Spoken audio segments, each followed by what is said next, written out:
শ্রদ্ধেয় শিক্ষক মণ্ডলী এবং আমার অভিভাবকবৃন্দ যারা আজকে আমার ক্লাসটি দেখবেন, সবাইকে আসসালামু আলাইকুম। আজকে আমি নবম ও দশম শ্রেণীর রসায়ন ক্লাসের অনলাইন ক্লাসে আপনাদের সবাইকে স্বাগত জানাচ্ছি। সুপ্রিয় ছাত্রবৃন্দ, আশা করি তোমরা সুস্থ, সুন্দর ও নিরাপদে আছো। আমিও তোমাদের দোয়ায় আল্লাহর রহমতে ভালো আছি। আজ আমি তোমাদের জন্য নবম ও দশম শ্রেণীর অধ্যায় 11 জৈব যৌগ সম্পর্কে আলোচনা করব। আমাদের জৈব যৌগ সম্পর্কে ধারণা পেতে হলে জৈব যৌগের সংজ্ঞাটির দিকে আগে লক্ষ্য রাখতে হবে। জৈব যৌগ বলতে আমরা কি বুঝি? জৈব যৌগ হলো হাইড্রোকার্বন ও হাইড্রোকার্বনের সকল জাতক সমূহকে একত্রে জৈব যৌগ বলে। হাইড্রোকার্বন কি? তাহলে এবার আমরা হাইড্রোকার্বন বলতে কি বুঝব? কার্বন ও হাইড্রোজেন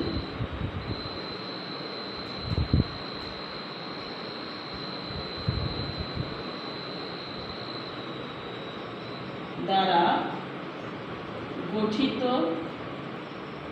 যৌগকে হাইড্রোকার্বন বলে। সেই সাথে জৈব যৌগ সংজ্ঞায় আমরা আরো বলেছি হাইড্রোকার্বন এর সকল জাতক সমূহ। হাইড্রোকার্বনের জাতক বলতে আমরা কি বুঝি?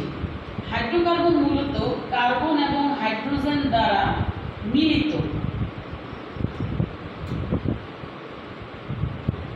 কিন্তু যদি এই হাইড্রোজেন পরমাণুটি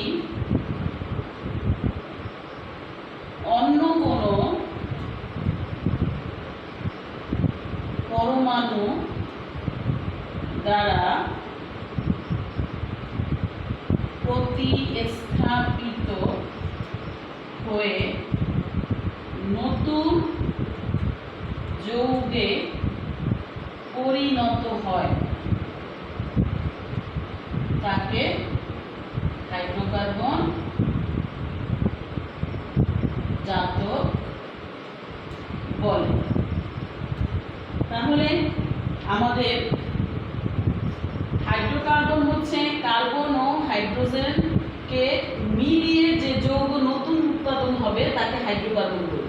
আর হাইড্রোকার্বন জাতক হচ্ছে হাইড্রোজেন পরমাণুটি যদি অন্য কোনো পরমাণু দ্বারা প্রতিস্থাপিত হয়ে নতুন কোনো যৌগে পরিণত হয় তাকে হাইড্রোকার্বনের জাতক বলবে। তাহলে কি দাঁড়ালো?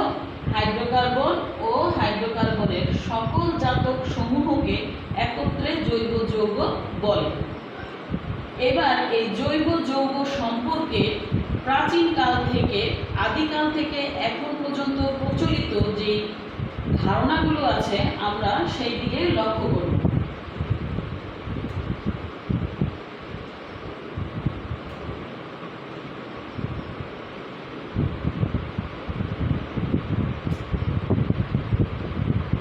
প্রথমে আসি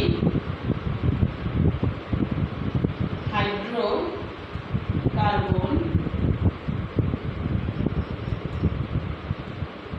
বলতেই জৈব যৌগ। এই জৈব যৌগ সম্পর্কে প্রথম ধারণা 1815 সালে বিজ্ঞানী বার্জেলিয়াস প্রদান করেন। এই বিজ্ঞানী বার্জেলিয়াসের ধারণা ছিল যে জৈব যৌগ মূলত উদ্ভিদ বা প্রাণীর দেহ থেকে উৎপত্তি ঘটে, আর প্রকৃতিতে যে উপাদান পাওয়া যায় মূলত তা হলো অজৈব যৌগ। তার এই ধারণা থেকেই প্রাণ শক্তির মতবাদটা চলে এসেছে, অর্থাৎ উদ্ভিদ বা প্রাণীর দেহ থেকে যে সমস্ত যৌগ সমূহ পাওয়া যায় তাদেরকেই মূলত জৈব যৌগ, আর প্রকৃতি থেকে যে সমস্ত যৌগ সমূহ পাওয়া যেত মূলত তা হলো অজৈব যৌগ। উদ্ভিদ বা প্রাণী এদের দেহ অবশেষ থেকে জৈব যৌগের উৎপত্তি, কিন্তু এই কথাটা মানে হলো যে গবেষণাগারে অথবা বিশ্লেষণ করে কোনোভাবে আমাদের জৈব যৌগের উৎপত্তি ঘটতো না, অর্থাৎ সংশ্লেষণ প্রক্রিয়া করা যেত না গবেষণাগারে। কিন্তু এই ধারণাটা মূলত 1828 সালে বিজ্ঞানী ফ্রিডরিখ ভুল প্রমাণ করে দিয়েছে। 1828 সালে বিজ্ঞানী ফ্রিডরিখ ভোলার এই ধারণা পাল্টে দিয়েছে। উনি বলেছে যে না, উনি একটা গবেষণাগারে কাজ করার সময় দেখতে পেল অ্যামোনিয়াম সায়ানাইড, যা কিনা একটা অজৈব যৌগ, একে তাপ প্রয়োগের প্রভাবে উৎপন্ন হয়ে গেল ইউরিয়া।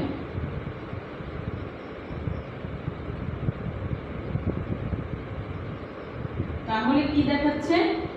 ইউরিয়া হচ্ছে জৈব যৌগ। এখানে দেখা যাচ্ছে অজৈব যৌগ থেকেই জৈব যৌগের উৎপত্তি।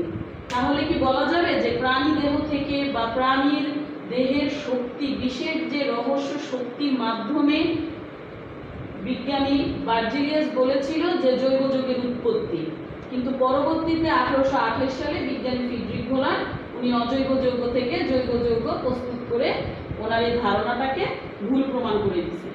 এখন এই অজৈব যৌগ এবং জৈব যৌগ, এই জৈব যৌগ মূলত পৃথিবীতে সবচেয়ে পরিমাণে বেশি, অর্থাৎ জৈব যৌগ পরিমাণ সবচেয়ে বেশি। জৈব যৌগের সংখ্যা অধিক অজৈব যৌগের তুলনায়। অজৈব যৌগের তুলনায় কারণ কি? এর কারণটা কি? জৈব যৌগ থেকে অধিক সংখ্যক অজৈব যৌগ, তার মানে জৈব যৌগের প্রাচুর্যতার কারণ আমরা বলতে পারি প্রাচুর্যতা। জৈব যৌগের এত পরিমাণে বেশি, এই প্রাচুর্যতার কারণ কি? এই প্রাচুর্যতার কারণ হচ্ছে অন্যতম কারণ কার্বন পরমাণুর বৈশিষ্ট্য, কিছু বৈশিষ্ট্য। কার্বন পরমাণুর কিছু বৈশিষ্ট্য, অন্যতম বৈশিষ্ট্য। এই অন্যতম বৈশিষ্ট্যগুলো আমরা, প্রধান যে বৈশিষ্ট্যটা মূলত দায়ী কার্বনের, প্রধান বৈশিষ্ট্যটা হচ্ছে ক্যাটিনেশন ধর্ম। ক্যাটিনেশন ধর্ম ও কার্বন পরমাণুর দীর্ঘ শিকল গঠনের, দীর্ঘ শিকল গঠন। দ্বিতীয় কারণটি হচ্ছে সমানতা, এবং 3 নম্বর কারণ হিসাবে আমরা চিহ্নিত করতে পারবো পলিমারকরণ। পলিমারকরণ। আজ আমরা যে ধর্ম নিয়ে আলোচনা করব, যে বৈশিষ্ট্য নিয়ে কার্বনের আলোচনা করব, সেটা হচ্ছে ক্যাটিনেশন ধর্ম, অর্থাৎ কার্বন পরমাণুর দীর্ঘ শিকল গঠন করার ক্ষমতা এই বিষয়টা নিয়ে আজকে আমরা জোরালোভাবে আলোচনা করব। ক্যাটিনেশন ধর্মটা মূলত কাকে বলে? ক্যাটিনেশন ধর্ম কি? ক্যাটিনেশন ধর্ম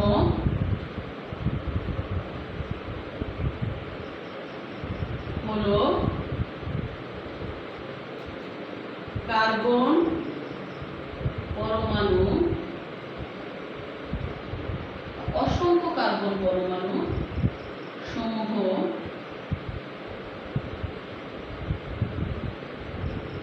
একের অসংখ্য কার্বন পরমাণু নিজেদের মধ্যে দীর্ঘ শিকল গঠন করার ধর্মকে ক্যাটিনেশন ধর্ম বলে। তাহলে ক্যাটিনেশন ধর্ম বলতে কি বুঝি? অসংখ্য কার্বন পরমাণু নিজেদের মধ্যে নিজেরাই দীর্ঘ শিকল বিশিষ্ট বন্ধন গঠন করতে পারে। যেমন বন্ধন সমূহের মধ্যে কার্বন কার্বন একক বন্ধন, আবার কার্বন কার্বন দ্বিবন্ধন, কার্বন কার্বন ত্রিবন্ধন, এছাড়াও অসংখ্য কার্বন পরস্পরের সাথে নিজেদের সাথে দীর্ঘ শিকল গঠন করতে পারে। এছাড়াও এরা চাকরিক আকারেও যৌগ গঠন করতে পারে।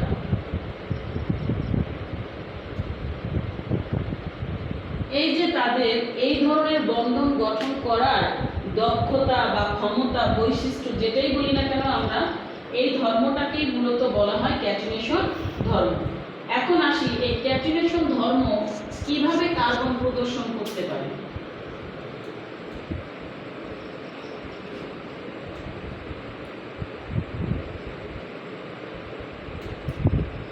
আমরা কার্বন পরমাণুর ইলেকট্রন বিন্যাসের দিকে লক্ষ্য করব। ইলেকট্রন বিন্যাস লক্ষ্য করলে দেখা যায় কার্বন 6 ইলেকট্রন বিশিষ্ট। তার মানে তার প্রথম কক্ষপথে 2টি এবং দ্বিতীয় কক্ষপথে 4টি ইলেকট্রন। এক্ষেত্রে আমরা লক্ষ্য করলে দেখব এর সর্বশেষ কক্ষপথে 4টি ইলেকট্রন অবস্থান আছে। কার্বন স্থিতিশীলতা অর্জনে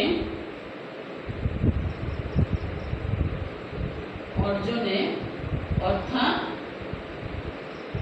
অষ্টক পূরণের লক্ষ্যে 4টি ইলেকট্রন ঘাটতি। তাহলে এই যে 4টি ইলেকট্রনের ঘাটতি, এটাই হচ্ছে তার যোজনী প্রদর্শনের কারণ, অর্থাৎ তার যোজ্যতা হচ্ছে 4। এই 4 যোজ্যতা প্রদর্শন করার কারণে কার্বন পরমাণু একের অধিক শিকল দ্বারা বন্ধন গঠন করতে পারে। যেমন কার্বনের 4 যোজ্যতার জন্য কার্বন 1 হাত ব্যবহার করে, আমরা 4 যোজ্যতা বলতে আসলে তার 4টি হাতকে বোঝাচ্ছি, নিজেদের মধ্যে নিজেরাই যেমন হাইড্রোজেনের সাথে কার্বন সমযোজী বন্ধন গঠন করতে পারে। অর্থাৎ তার সর্বশেষ কক্ষপথে 4টি ইলেকট্রন বিদ্যমান থাকায় সে আরো 4টি হাইড্রোজেন পরমাণুর সাথে সমযোজী বন্ধনে আবদ্ধ হবে।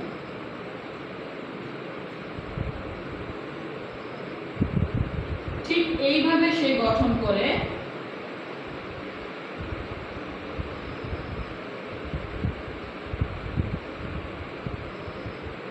CH4, অর্থাৎ এটি একটি হাইড্রোকার্বনের প্রথম সদস্য বিশিষ্ট মৌল, যার নাম হচ্ছে মিথেন।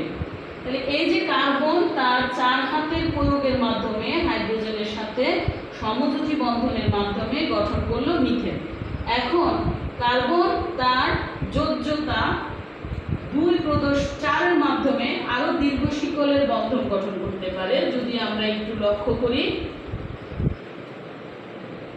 কার্বন দুটি কার্বন নিজেদের মধ্যে এভাবে ইলেকট্রন শেয়ারের মাধ্যমেও গঠন করতে পারে। 3টি কার্বনও নিজেদের মধ্যে ইলেকট্রন শেয়ারের মাধ্যমে দীর্ঘ শিকল গঠন করতে পারে।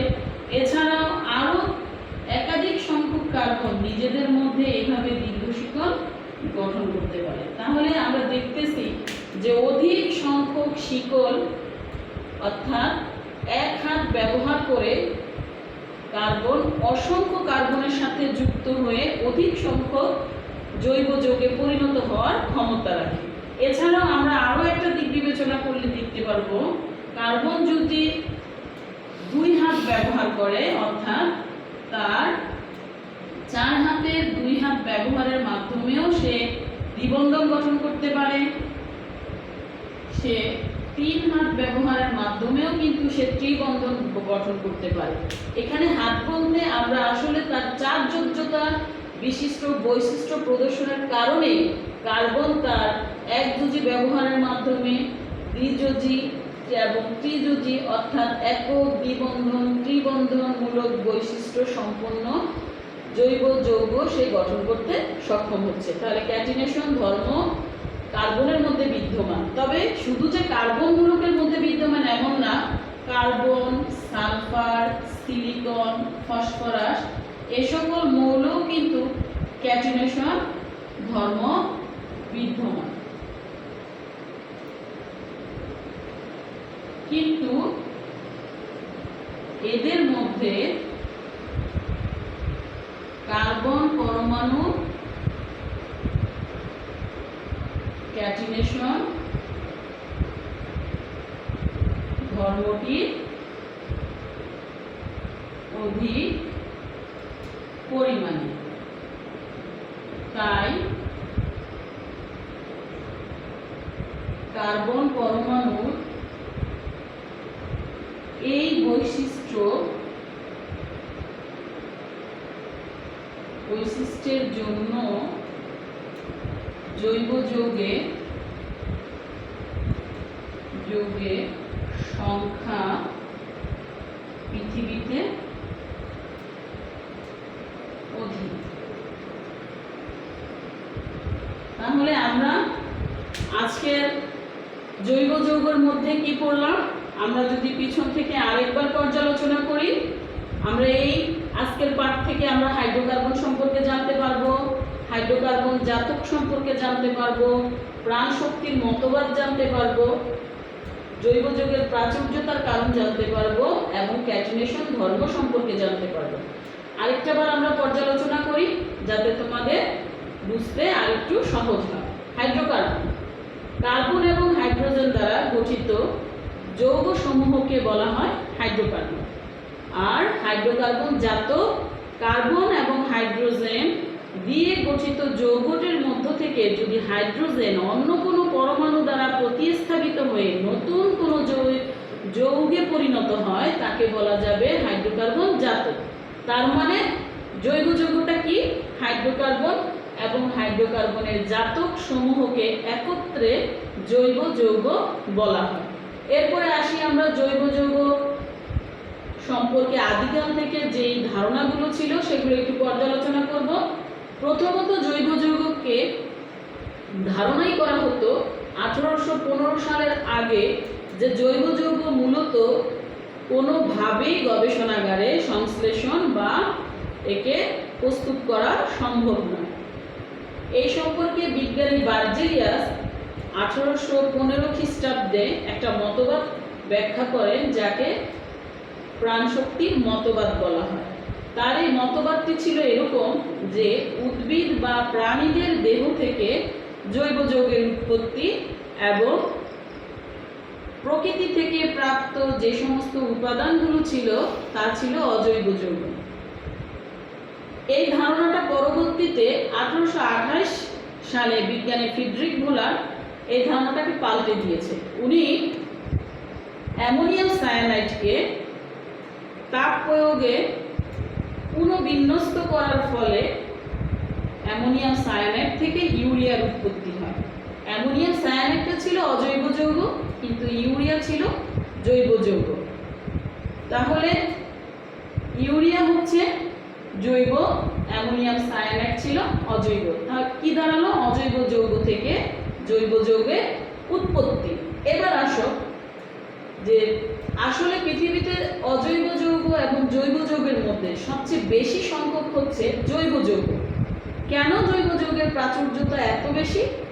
এর কারণটা হচ্ছে জৈব যৌগ মূলত হাইড্রোকার্বন এবং হাইড্রোকার্বনের জাত, আর হাইড্রোকার্বন মূলত কার্বন এবং হাইড্রোজেন দ্বারা গঠিত। কার্বনের মূলত ক্যাটিনেশন ধর্ম বিশিষ্ট হওয়ার জন্যই জৈব যৌগের প্রাচুর্যতা বেশি। ক্যাটিনেশন ধর্ম বলতে আমরা কি বুঝি? ক্যাটিনেশন ধর্মটা প্রদর্শন করে কার্বন চার্জযোগ্যতা বিশিষ্ট মৌল, এবং এই চার্জযোজনী প্রদর্শন করার জন্যই কিন্তু কার্বন একক বন্ধন, দ্বিবন্ধন, ত্রিবন্ধন বিশিষ্ট এমনকি চাকরিক যৌগ পর্যন্ত গঠন করতে পারে। আর মূলত ক্যাটিনেশন হচ্ছে দীর্ঘ শিকল যুক্ত অসংখ্য পরমাণু পরস্পরের সাথে যুক্ত হওয়ার মাধ্যমে যে যৌগ উৎপন্ন করবে বা যার জন্য এই ধরনের যৌগ উৎপন্ন হচ্ছে সেই ধর্মটাকে বলা হচ্ছে ক্যাটিনেশন ধর্ম। তাহলে আমরা কি বুঝলাম?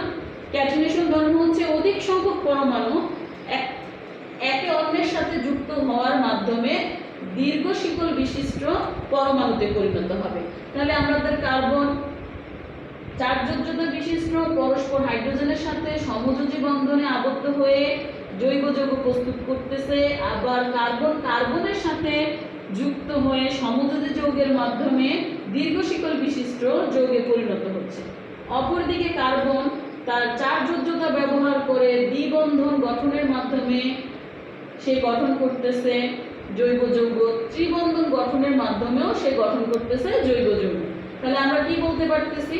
যে ক্যাটিনেশন ধর্ম বিদ্যমান বিধায় কার্বন পরমাণুর দ্বারা জৈব যৌগের সংখ্যা এত বেশি, অর্থাৎ অজৈব যৌগের থেকে জৈব যৌগের প্রাচুর্যতার কারণ। শুধু কি কার্বন পরমাণুতে ক্যাটিনেশন আছে? না, কার্বন আছে, সালফার, সিলিকন, ফসফরাস এদের মধ্যেও আছে, তবে কার্বন পরমাণুর ক্যাটিনেশন ধর্মটা অধিক পরিমাণে। তাই কার্বন মূলত জৈব যৌগের সংখ্যা বৃদ্ধিতে গুরুত্বপূর্ণ ভূমিকা পালন করে। আমরা এই পর্যন্তই আমাদের পাঠ্যক্রম শেষ করব। আশা করি তোমরা ভালোভাবে বুঝতে পেরেছ। যদি তোমাদের বোঝাতে বা তোমাদের আজকের এই পড়াতে কোনো সমস্যা হয়, তোমরা না বুঝে থাকো, তাহলে কমেন্টস বক্সে কমেন্টস করে জানাবা। আশা রাখি সবাই ভালো থাকবে, সুস্থ থাকবে, নিরাপদে থাকবে এবং আমার জন্য দোয়া করবে। তাহলে আজ এই পর্যন্তই রাখছি।